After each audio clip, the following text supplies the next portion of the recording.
এত দায়িত্ব আমার মাথার উপরে দিয়ে আমার থেকে তুমি দূরে চলে গেলে। এবার থেকে আমায় কোনটা ভালো কোনটা মন্দ কে বলে দেবে? তুমি যেখানেই থাকো আমাদের আশীর্বাদ করো।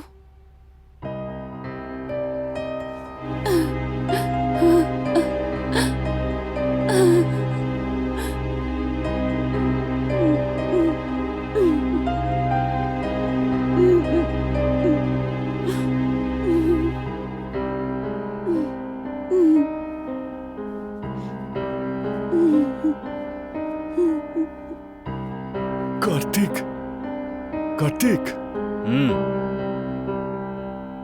বলুন উকিল বাবু, বসুন।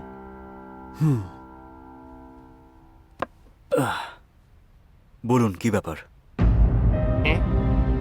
এ উপরে কেন যাচ্ছে? আপনার বিয়ে হয়ে যাওয়ার পরে এই সমস্ত প্রপার্টি আপনার নামে লিখে দিয়েছেন আপনার ঠাকুমা। উনি মারা যাওয়ার পর আপনাকে এটা দিতে বলেছিলেন। এই নাও পেপারস। আমি আসছি বাবা। দেখো কার্তিক, এখানে তোমার ঠাকুমার অনেক সুনাম আছে, ঠিক একইভাবে তুমিও ওনার সম্মানটা বজায় রাখবে। উনি এটাই আশা করেছিলেন। ওনার সম্মান তুমি নষ্ট করবে না, আমি এটাই আশা করি। নিজের খেয়াল রেখো। Thanks for your valuable suggestion sir. Okay, by.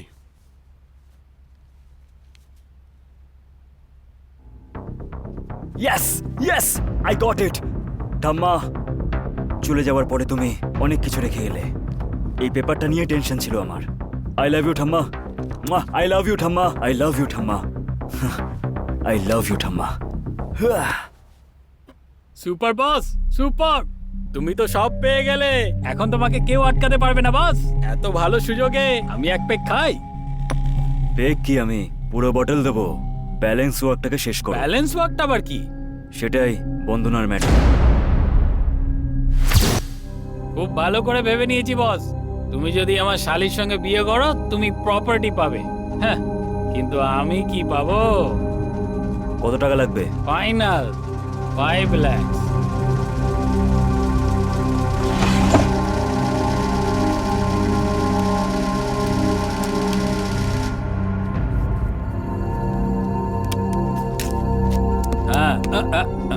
আমার ঠাম্মার মৃত্যুর পর ওকে বাড়ি থেকে বের করে দিতে হবে। আমি দেখে নেব বস, আমি দেখে নেব, কিন্তু তার আগে এর উপরে একটা সাইন করে দাও বস।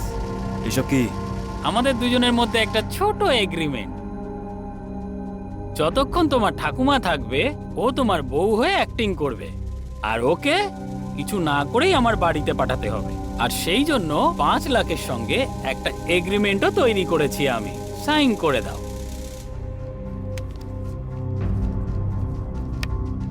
এতে যদি কোনো গন্ডগোল হয় তখন তোকে কিন্তু মেরে ফেলবো। ই বস, এইটুকুনি ব্যাপার? বন্দনাকে নিয়ে আমাকে এখান থেকে চলে যেতে হবে? এর জন্য এত নাটক কিসের? এক্স্যাক্টলি। তুমি কি রকম কথা বলছো বস? আমি যদি এখন বন্দনাকে নিয়ে চলে যাই আমার উপরে কিডন্যাপিং এর কেস হবে। ওকে সবকিছু বলি তো তুমি আমার সাথে বিয়ে দিয়েছিলে। বস, একটা বিয়ে করানোর জন্য 1000 মিথ্যে কথা বলাটা যেমন সঠিক, ঠিক সেইভাবে এটাও ঠিক। বন্দনা কিন্তু এসব একদমই জানে না বস। আর পেপার তো তৈরি যে 3 মাসের মধ্যে এমনিতেই আপনি ওকে ডিভোর্স দেবেন।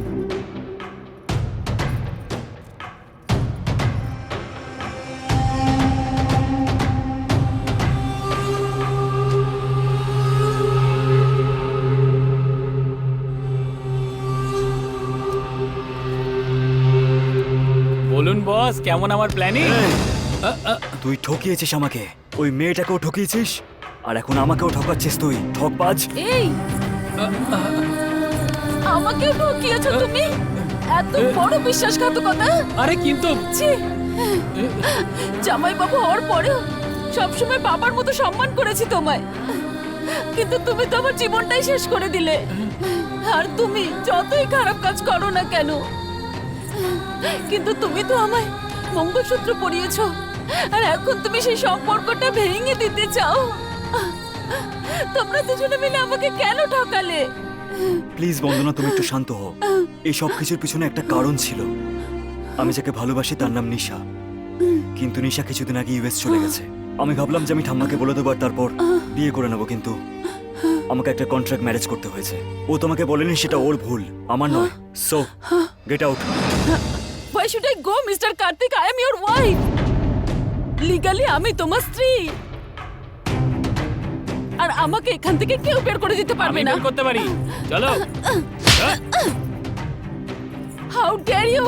আমার গায়ে হাত দেবার সাহস হলো কি করে? ওর ঠাম্মির সামনে আমাদের দুজনের বিয়ে হয়েছিল। ওনাকে আমি কথা দিয়েছিলাম, ও যতই বাজে কাজ করুক না কেন আমি ওকে ছেড়ে কখনো যাব না। আর যেভাবেই হোক ওকে ভালো মানুষ বানাবো। আর এই সব করার জন্য যদি আমাকে আমার প্রাণটাও দিতে হয়, আমি সেটাও দিতে রাজি আছি। এই রাজু, তুই কি বলেছিলিস আর এখানে কি হচ্ছে? তুমি দাঁড়াও বস, আমিও দেখছি কি করে এখান থেকে না যাও।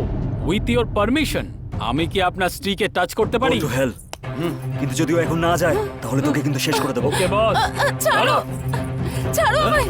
আরে চলো। যাবো না আমি। আরে চল। ছাড়ো আমায়, ছেড়ে দাও আরে চল। আমায়। ছাড়ো, আমার কথাটা তো শোনো। চল, আয়। আমি যাব না তোমায় ছেড়ে। ছাড়ো আমাকে, আমি তোমার কাছে হাত জোড় করে বলছি। ছেড়ে দাও, আরে চল। তোমার কাছে হাত জোড় করে বলছি, আমাকে এভাবে নিয়ে যেও না। চল, shut up.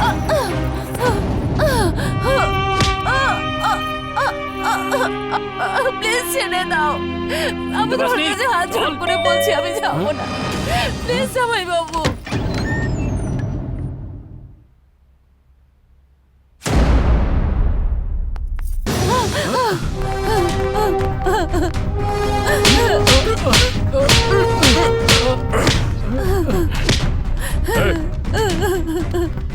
তুমি এটাকে মারতে চাইছিস কেন?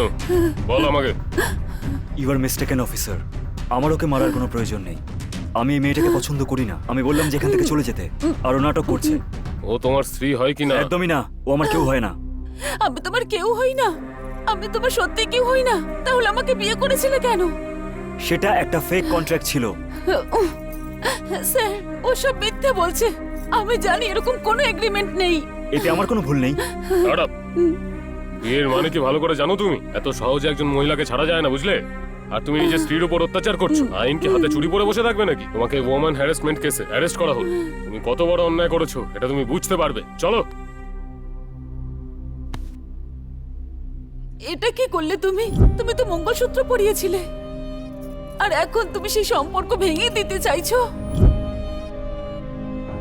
ওর ঠাম্মির সামনে আমাদের দুজনের বিয়ে হয়েছিল, আর আমি ওনাকে কথা দিয়েছিলাম ও আমাকে যতই দুঃখ দিক না কেন আমি ওকে ছেড়ে কখনো যাব না।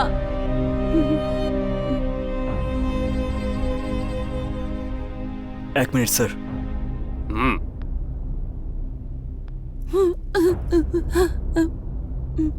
একটা নিরীহ মেয়েকে ঠকানো অপরাধ, এটা আমি এখন বুঝতে পেরেছি।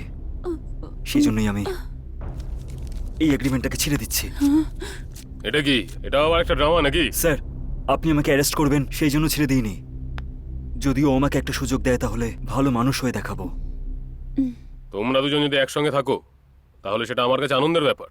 তুমি কি মনে করো? আমিও তো এটাই চাই স্যার। Very good. আমার আশীর্বাদ সবসময় তোমাদের সঙ্গে থাকবে। এখন আমি আসছি। এই, আবার যদি তোমরা দুজন কোনো গন্ডগোল করো তাহলে তার পরিণাম কিন্তু খারাপ হবে। আমার নাম রঞ্জিত কুমার। শোনো, তোমার যদি কোনো অসুবিধা হয় তাহলে আমায় ডিরেক্টলি ফোন করবে। তুমি খুব ভালো কাজ করেছো, এরকমই মানুষ হওয়া উচিত।